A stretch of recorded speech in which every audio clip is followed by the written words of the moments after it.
Welcome to McFarland's Corner. I'm Mike McFarland, the Lake Fork God, and you are about to watch a public rundown for Northeast Texas, Lake Fork, specifically the Lake Fork. So again, I welcome you to the studio and I wish you all a Happy New Year. It's technically the first full week of 2025, January. Today, I believe, is the 7th. Pretty excited about the year in front of us. A lot of good things happening in our country. Taking our country back, the right party in charge. Hopefully things will really change here over the next several years and get our country really, really strong again. But listen, let's talk about fishing. That's what we're here for, right? Fishing. Lake Fork. The lake conditions are excellent. They're right where they normally are this time of year. 401.16, which is really about just under 2 foot below full pool. So it's like 1 foot 10 inches below full pool, somewhere in that range. Okay, which we're going to fill up real. I mean, that means the amount of rains that we need in the spring is minimum to fill it back up. Okay, we don't need heavy flooding in spring to bring it back. So I expect a full lake for this spring and spot. 0 to 1 stain clarity. When I say stained right now, I'm meaning more in the upper ends. Some of the rains and the things that we did have the last week or so, a week ago, did bring the lake up 4, 5, 6 inches, stained some of the backwaters. Some of the main lake, you find some 0 to 1. You might even find some real clear water down south. 48 to 50. This is the biggest change in the last several days, because we are cold. We have big cold this week. It's cold, and I mean below freezing temperatures. Pretty much 38 for the high, 20, 21 lows. It's zapped my pond. I mean, I watched my pond became a foggy mess and pulled all the temperature out of my pond. I was building a greenhouse last week, and bass were swirling in my pond and chewing and going crazy, and I know they're eating good on Lake Fork. I live in the north end of Lake Fork, just off in the woods. And anyways, big fish. I mean, got some really big bass in my pond, and they were distracting me while I was building this deal. And now that water's so cold, even my herons are sitting out there like frozen statues. So here's the deal. Report-wise, I'm gonna get to that in a minute. We're gonna always tell you a public report about bass fishing on Lake Fork and crappie fishing on Lake Fork. I want you to remember that there's a members-only channel, which is much more descriptive. Gives a lot more of the details, the areas that we're fishing, the best areas, parts of the lake. That's a members-only subscription that you can see right here on YouTube. Look in the description below, click on the link and join the channel. But here's the thing.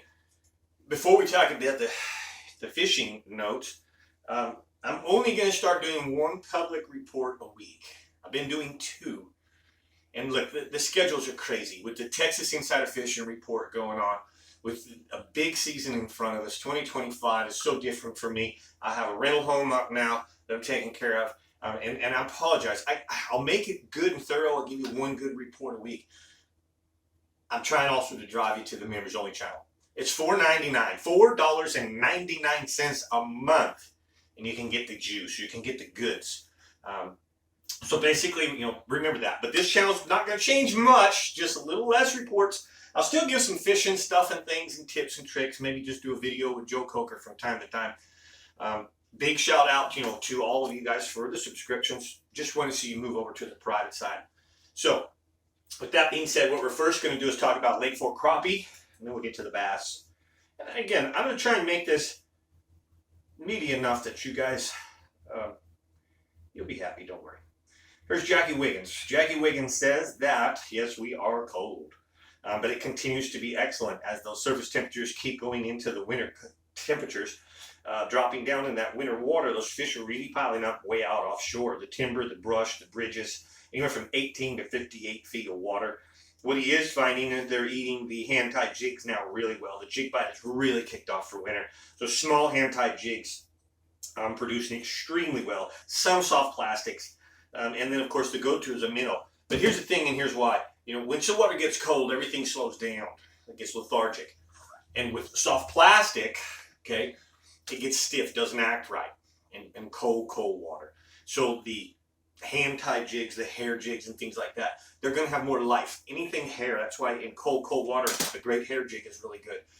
I like to get away from baits that are meant to do a lot of things because they stiffen up and don't move. They look fake. And I'll go to baits like beaver styles and things that never did a whole lot in the first place. Okay, this is a Lake Fork flipper. There's not a lot of big movement and appendages on this.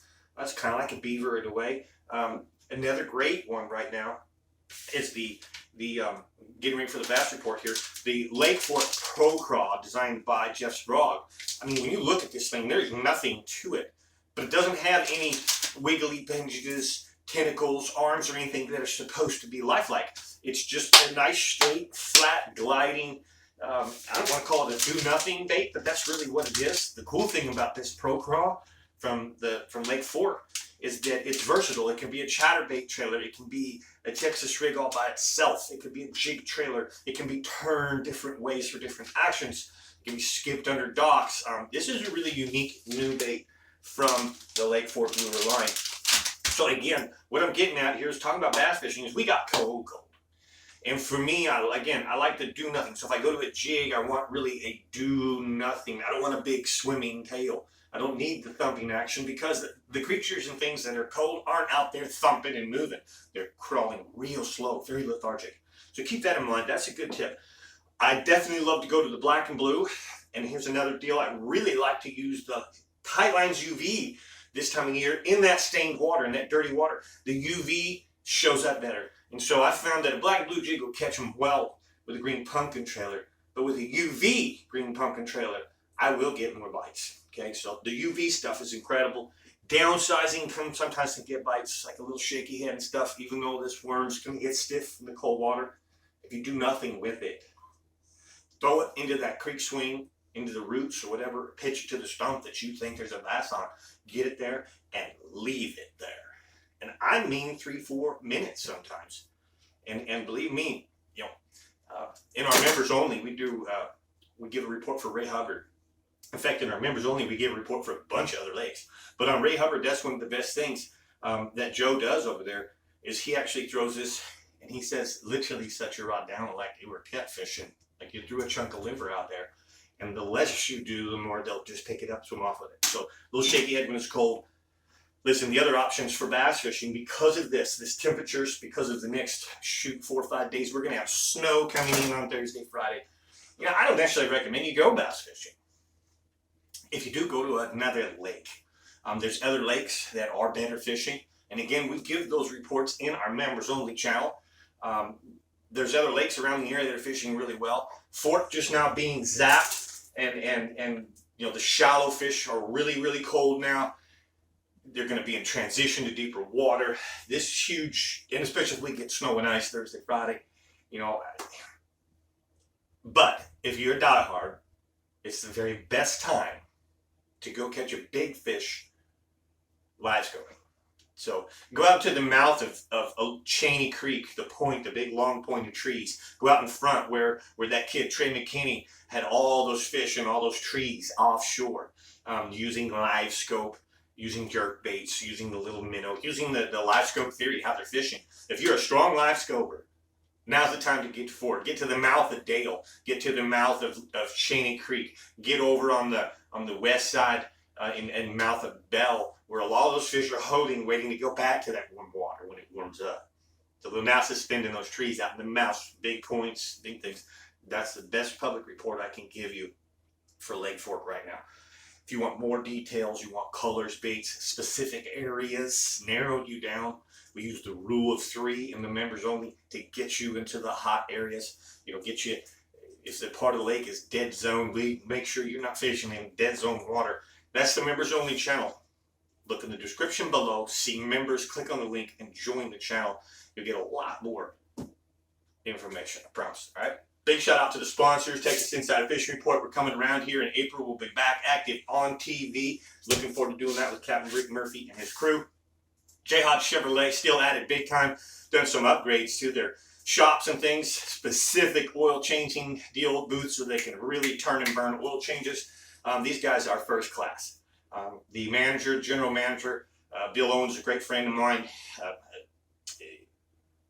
I mean, he does so much for the communities and for church, and he's always singing every Sunday and leading the church groups. And man, Jayhawk Chevrolet, these guys are the best. So if you need service or you want a new vehicle, run on up there and see them. In fact, one of their great head techs or master technicians, Craig, he's a good friend of mine. And so I can assure you that you put your vehicle in there for service. Tell them McFarland sent you. You're going to get premium from Jayhawk no matter what. You send them McFarland there, and you will absolutely be taken care of, I promise. All right. Other than that, guys, hit the like button. Comment below if you have anything to share. Like I said, this channel's going to change just a little bit. I want to make sure that I did cover some things. From time to time, we're going to maybe have like a little bit of even area news and something like that we may throw into the mix. Let's see. I think I covered everything. Oh, the weather outlook, which I already covered this one. I'm not going to be the weatherman all year long. There's no way I can do that. None of us can. But I can remind you of this. The weather affects you and I immediately. The water temperatures, their world, is different than ours. So what I will project in the future reports, especially in the members only channel, is a little more of what I see coming. Like I just told you, this Thursday, Friday, snow and ice. Man, Saturday, Sunday, stay at home and fish on your couch or go hunting or something else. So weather-wise, we look like cold, more cold coming, snow and ice. Water's going to get zapped and get even colder. And fish are going to get hard to catch. Break out your pitching stick and your jig. All right? So thank you guys so much. I really appreciate you. God bless you all. I wish you the very best fishing and a great 2025.